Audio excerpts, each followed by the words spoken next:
dosen dan teman-teman saya yang saya hormati. Pada kesempatan ini kami dari kelompok 2 akan mempresentasikan hasil analisis data kesehatan mengenai status gizi stunting pada balita di Indonesia di tahun 2024. Di sini saya sebagai moderator. Perkenalkan, nama saya Kesya Muhammad Admir. Di sini ada rekan-rekan saya, ada saya Rustandi, saya Salsa Sabila, saya Sita Bidriani, saya Sylvia Fitrianisa, saya Rasika Janasanta, saya Rama Paulia, saya Rina.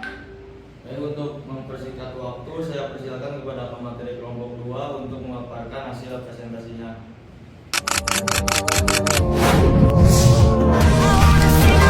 Gizi yang menyebabkan gangguan pertumbuhan pada anak. Kondisi ini dikenal dengan sebutan stunting. Kapan stuntingnya akan selesai kalau caranya seperti ini? Buruknya sanitasi lingkungan jadi faktor lain lambatnya tumbuh kembang anak atau stunting. Ya, kasus stunting tahun 2024 turun menjadi 14%. Baik, dari hasil analisis dari data tersebut, data yang digunakan dalam analisis ini bersumber dari survei status gizi Indonesia atau SGI.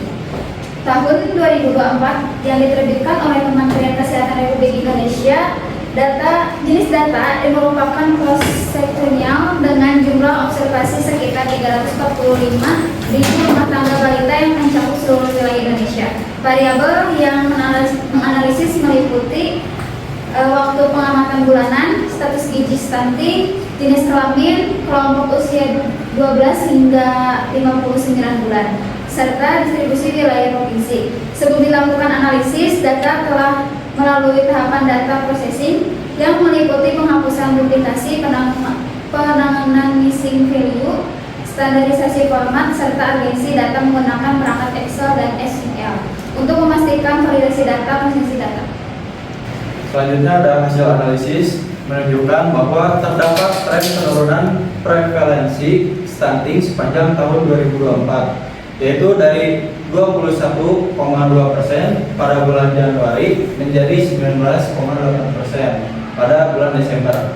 Penurunan sebesar 1,4% ini mengindikasikan adanya efektivitas dari program intervensi gizi yang telah diimplementasikan.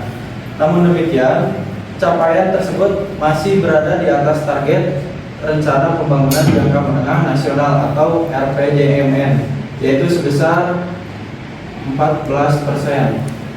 Dengan demikian, diperlukan upaya lanjutan yang lebih inisiatif dan berkelanjutan. Berdasarkan analisis deskriptif, prevalensi stunting pada anak laki-laki tercatat lebih tinggi, yaitu sebesar 21,4% dibandingkan anak perempuan, sebesar 18,2%. Perbedaan ini diduga dipengaruhi oleh faktor biologis maupun lingkungan, meskipun secara klinis tidak menunjukkan perbedaan yang signifikan. Selanjutnya, berdasarkan kelompok usia, prevalensi tertinggi ditentukan pada kelompok usia 12 hingga 23 bulan, yaitu sebesar 24,3%. Sejalan dengan konsep 1000 hari pertama kehidupan, di mana periode ini tersebut merupakan fase krisis yang sangat menentukan pertumbuhan dan perkembangan anak. Selanjutnya, ada distribusi status gizi menunjukkan bahwa stunting merupakan permasalahan dominan dengan proporsi sebesar 41%. Selain itu, terdapat pula kondisi underweight sebesar 35%, wasting sebesar 15%, serta overweight sebesar 9%. Temuan ini mengidentifikasikan adanya fenomena double burden of malnutrition, yaitu konsisten antara masalah kekurangan dan kelebihan gizi dalam satu populasi. Kondisi ini menuntut adanya pendekatan intervensi yang komprehensif dan terintegrasi penanganan masalah gizi. Analisis spasial menunjukkan ketimpangan yang signifikan antar wilayah sebanyak 22 sampai 34 provinsi memiliki prevalensi stunting di atas rata-rata nasional. yaitu 19,8%.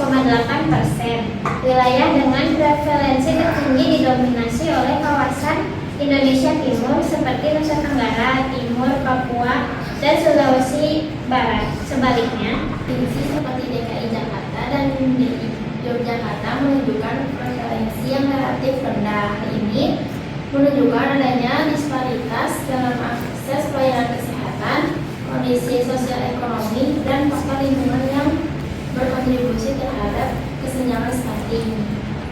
Lalu selanjutnya ada rekomendasi, yaitu berdasarkan hasil analisis kami merumuskan beberapa rekomendasi strategis. Pertama, implementasi intervensi berbasis wilayah dengan fokus pada daerah dengan prevalensi tinggi melalui peningkatan alokasi sumber daya dan pendampingan keluarga secara intensif. Lalu yang kedua, optimalisasi pemanfaatan dashboard kesehatan sebagai alat monitoring berbasis data secara real time, difasilitasi pelayanan kesehatan tingkat pertama. Lalu yang ketiga, peningkatan edukasi gizi khususnya terkait konsumsi protein hewani dalam pemberian empasi. Lalu ada keempat, penguatan program sanitasi lingkungan melalui penyediaan akses air bersih dan sanitasi layak guna, mencegah penyakit infeksi yang berkontribusi terhadap stunting.